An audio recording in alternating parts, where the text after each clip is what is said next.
شب گریزاں ہوگی آخر جلوائے خورشید سے، یہ چمن معمور ہوگا نغمائے توحید سے۔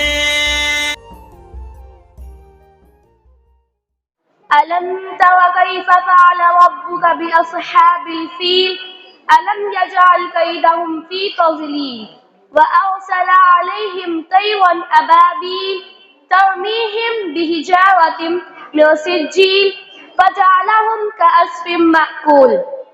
صدر محفل ناظم اعلیٰ صاحب، حکم صاحبان، علماء کرام اور میرے عزیز دوستو، آج مجھے اس بابرکت بزم میں جس عنوان پر لب کشائی کرنے کا موقع ملا ہے وہ سورۃ الفیل کی تفسیر و ترجمہ۔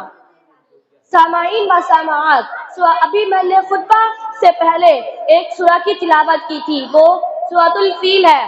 اس میں اللہ تعالیٰ نے اپنی طاقت اور قوت کا منظر پیش کیا ہے۔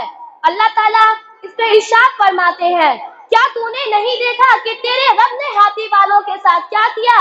ان کی مکر کو بیکار نہیں کر دیا، ان کے اوپر پرندوں کے جھنڈ بھیج دیے جو ان کو پتھر کی کنکریاں مار رہی تھی، لہذا انہیں کھائے ہوئے بھوسے کی طرح کر دیا۔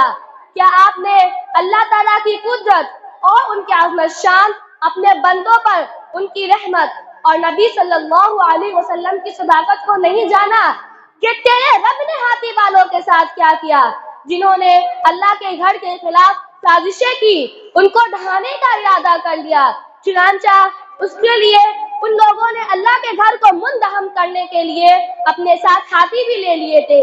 حبشہ اور یمن سے ایک ایسی فوج لے کر آئے جن کا مقابلہ کرنا عربوں کے بس میں نہ تھا۔ جب وہ عرب کے قریب پہنچے تو ان کا مزاحمت کرنے والا کوئی نہ تھا۔ اہل مکہ ان کی خوف سے مکہ سے ہی نکل گئی تھی، چنانچہ تبھی اللہ تعالیٰ نے ان کے اوپر پرندوں کے جھنڈ بھیج دیے جو اپنے منہ میں گرم پتھر کی کنکریاں لیے ہوئے تھے۔ انہوں نے ان پر پھینکنا شروع کیا، دور اور نزدیک دونوں کو ہی نشانہ بنایا، سب موت کے گھاٹ اتر گئے، وہ یوں لگ رہے تھے جیسے کھایا ہوا بھوسا۔ اللہ تعالیٰ ان کے شر کے لیے اکیلا ہی کافی تھا، اللہ تعالیٰ ان کی چال کو ناکام کر دیا۔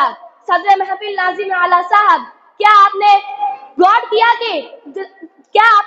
کیا کہ اللہ تعالیٰ کی قدرت سے ٹھکرانے والوں کا کیا انجام ہوتا ہے؟ چاہے دشمن کتنا بھی طاقتور کیوں نہ ہو، اس کا انجام ذلت اور رسوائی ہے۔ اور یہ بھی بات سمجھ لو کہ اللہ پر پورا بھروسے کرنے والا آدمی اللہ کے لیے صرف اکیلا ہی کافی ہے۔ یہ واقعہ بہت مشہور اور معروف ہے۔ یہ نبی صلی اللہ علیہ وسلم کے پیدائش کے سال پیش آیا تھا۔ یہ نبی صلی اللہ علیہ وسلم کی دعوت کی تمہید بن گئی تھی۔ تمام قسم کی تعریف و حمد و ثنا صرف اللہ تعالیٰ کے ہی لیے ہے۔ آخر میں اللہ تعالیٰ سے یہ دعا ہے کہ ہمیں دین پر قائم رکھے اور نیک کام کرنے کی توفیق دے۔ وآخر دعوانا الحمدللہ رب العالمین۔ السلام علیکم ورحمۃ اللہ وبرکاتہ۔